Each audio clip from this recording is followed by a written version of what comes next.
Hi friends, అందరికీ నమస్కారం. Welcome back to my channel. ఇప్పుడు ఏందిన వార్తండి, విడుదల రజనీ రాజీనామా. మరి పూర్తి వివరాలు అయితే ఈ వీడియోలో ఉన్నాయి. వీడియోని ఎక్కడ కానీ స్కిప్ చేయకుండా ఎండ్ వరకు చూడండి, అప్పుడే పూర్తి ఇన్ఫర్మేషన్ అనేది అర్థమవుతుంది. వీడియో నచ్చినట్లయితే తప్పకుండా ఒక లైక్ అయితే చేయండి ఫ్రెండ్స్.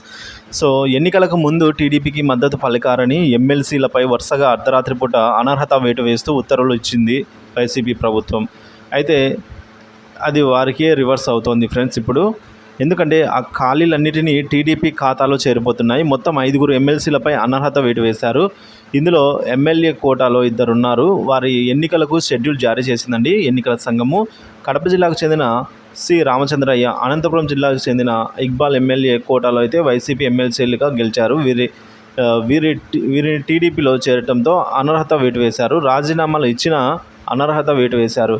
ఇప్పుడు ఉప ఎన్నికల షెడ్యూల్ వచ్చింది. ఇప్పుడు ఉన్న బాలలను చూస్తే వైసీపీకి ఎమ్మెల్సీ పోటీ చేసే ఛాన్స్ కూడా లేకుండా కనిపిస్తోంది.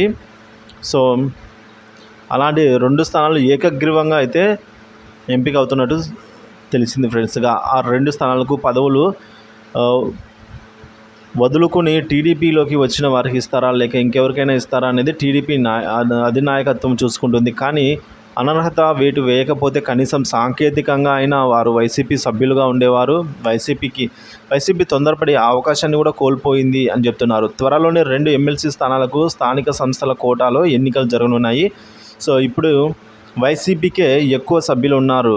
వారు గెలవడం అసాధ్యం. అవి కూటమి ఖాతాలోనే పడిపోనున్నాయి ఫ్రెండ్స్.